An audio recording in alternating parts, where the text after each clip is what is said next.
Alright, bear with me. Y'all can think I'm crazy or whatever. Think whatever you want to. You're going to anyway, no matter what I say or do. I'm just sending this out in hopes that I save somebody from feeling the way I felt for the past 32 years. First of all, I'm going to introduce myself. And then I'm going to tell you a little bit about myself. The best way I know how. The best way I can. So, God, please help me find the words to say. And please help me speak to anybody and everybody that needs to hear this. Because like I said, I don't want anybody to ever feel the way I felt. My name is Tina Reese. I'm 32 years old. I'm not going to start from when I was a child. A lot of bad shit happened. But you'll get the hint of it, just me telling you the last 5 years. Okay? The last 5 years, I have found my stepdad dead. My brother, my best friend, my hero, fought for his country, and pretty much died for his country because it screwed him up. Hung himself in my backyard. The last text message I received from him is dropping now.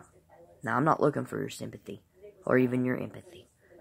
I just want you to, if you relate to this story and it speaks to you, take the good out of it and take it for what it's worth. If it saves you, then that's what I'm trying to do here. A year and a half after my brother hung himself, I shot myself in the head, in the temple, right here. It went in right there and come out right there. It missed my brain by the width of the piece of paper. But I am blind. I'm completely blind in this eye, and I can only see peripheral out of my left eye. And it chipped all those bones and all those nerves in through there.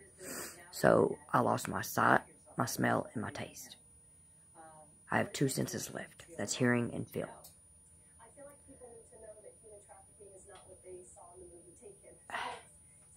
I don't know what else to say. I'd like to say that's it, but it's not. There's so much more. Today, 3 years later, almost 3 years later, May 13th will be 3 years since I shot myself. Within the past year, I have figured out how much this all traumatized me. Just pretty much my whole life. But made me the woman I am today. Because I figured it out today. If you believe in God, and I do, I promise you I do. Well, I believe in a higher power. I believe in God. Jesus died for our sins, and he died a brutal, brutal, brutal death. They whipped him, they beat him, any way they could, they killed him. For us. For somebody like me, a drug addict. Now, I've done everything in my power and my ability since I was 10 years old to destroy this flesh. I mean, look at my arms. They're scarred up. I've burnt myself, shot myself. I've done any drug you can think of for the last 11 years. No, actually, I started drugs when I was 12. So the last 20 years. I've done anything and everything in my power to destroy this flesh. And I know it's because, and I always felt I wasn't worthy enough. And I didn't know what I wasn't worthy of. And it is being God's child. I didn't feel I was worthy of that love. Of Jesus Christ dying that way for somebody like me. So, I did all this to try to make up for him wasting his life on me. Not wasting, wrong choice of words. For him having to die for somebody like me. Well, today, it's time to change. And stop all this nonsense. I am coming off methamphetamine, Xanax, morphine, Roxy, Percocet, anything and everything. It's been 3 days.